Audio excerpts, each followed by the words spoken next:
Hi everyone, Joe Stevenson here. I'm my black belt, John Flores, soon to be a blue belt. However, he's a green belt, Rashad, right now. We're going to be going over the inside straight ankle lock. This time we're going to not go over how to attack the bone like we did in the last one. We're going to go over sliding to the foot and attacking the bones in the foot and the surrounding ligaments, tendons. This is where you'll hear a pop when you grapple. Sometimes you'll hear one pop. Normally that's good for a quick tap.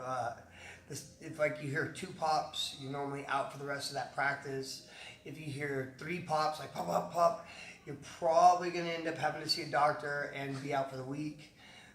That's our normal rule of thumb in these positions. So, Rashad, if you could go on your back, please. John, if you could please go inside his guard and fall back into a straight ankle lock. So since we already went over falling back into this position and our foot position here and here, we're not going to cover that. We're going to cover the fact that our opponent right now is booting his leg, and it's making it very difficult for John to break the bones. Because, once again, before we were bowing it and then twisting it in a weakened, vulnerable position. So, if this is the case, John's going to use his feet connected to his partner to help scoot his hips out and give him space for this hand to shoot all the way up. His thumb is underneath the Achilles tendon. That's how tight he is. At that position, once he slides up, he'll reconfigure his legs nice and tight again. He's going to loosen in the armpit and slide up on the toes.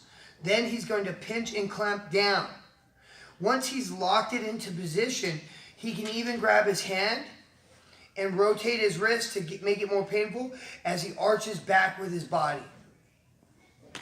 Okay? So, once again, before we were looking at breaking here. Now we're attacking here in its purest form. You've noticed he slid all the way down to get the best leverage. He slides his armpit up on the feet. Then he clamps down.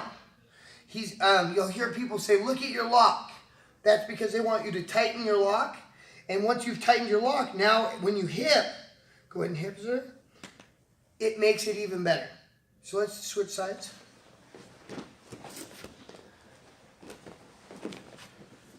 Once again, we've talked about where our feet need to be in the past. We're trying to break the bones here in the fib and tib on the shin. We're not having any luck because our partner is able to straighten his leg and boot it. So we're going to post our feet and scoot our butt out. That opens up the ability to slide up on the Achilles.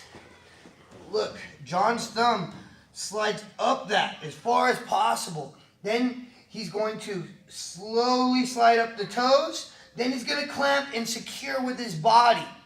At that point, as he pinches and refigures his legs, he can hip through and rotate.